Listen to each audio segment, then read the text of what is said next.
લેવ જમી લેવ. અલા તારા ભાઈનો ગુસ્સો તો અહીંયા મારા ઉપર હાની કાઢતી છે.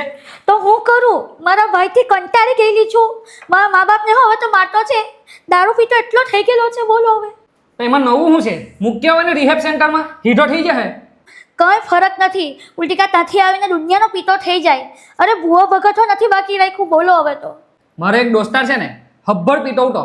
એના ઘરવાળાએ એને ટર્નિંગ પોઈન્ટ રિહેબ સેન્ટરમાં મૂક્યો ને ત્યાર પછી આજે જો દારૂને હાથ બી નહીં લગાવતો. અત્યારે અમે આવ્યા છીએ ટર્નિંગ પોઈન્ટ રિહેબ સેન્ટર ચલથાણમાં. આલ્કોહોલ અને ડ્રગ્સમાંથી છુટકારો મેળવવા માટેનો બેસ્ટ રસ્તો છે ટર્નિંગ પોઈન્ટ રિહેબ સેન્ટર. આ સેન્ટરની મુલાકાત લઈને ઘણા બધા લોકોએ જુદા જુદા વ્યસનમાંથી મુક્તિ મેળવી છે. તમે કહો કે રિહેબ સેન્ટર તો ઘણા બધા છે, પણ આ સેન્ટરમાં એવું તો શું અલગ છે? તો તમને કહી દઉં કે અહીંયા 4 દિવાળીની અંદર રાખવામાં નથી આવતા. આ એક ફાર્મ હાઉસ છે. અહીંયા ઘર જેવું વાતાવરણ છે અને ઘર જેવું જમવાનું મળી રહે છે. અહીંયા કેમેરાનો એક્સેસ ફેમિલીને આપવામાં આવે છે, એટલે તમે ઘરે બેઠા બેઠા જ જોઈ શકો છો કે તમારું સ્વજન ત્યાં શું કરે છે. અહીંયા 24/7 સાયકોલોજીસ્ટ, કાઉન્સિલર અને ડોક્ટર ઉપસ્થિત રહે છે. અઠવાડિયામાં 2 થી 3 વખત પર્સનલ કાઉન્સેલિંગ થાય છે.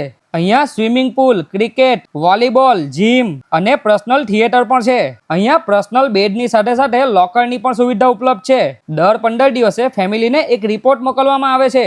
ઇન શોર્ટ, અહીંયા પ્રેમથી હસતા રમતા તમારું વ્યસન છોડાવી દેવામાં આવે છે. જો તમારા પરિવારનું કોઈ વ્યસનથી પીડાઈ રહ્યું હોય તો એકવાર જરૂરથી મુલાકાત લો ટર્નિંગ પોઈન્ટ રિહેબ સેન્ટરની. એડ્રેસ અને કોન્ટેક્ટ નંબર તમને સ્ક્રીન ઉપર આપી દીધો છે.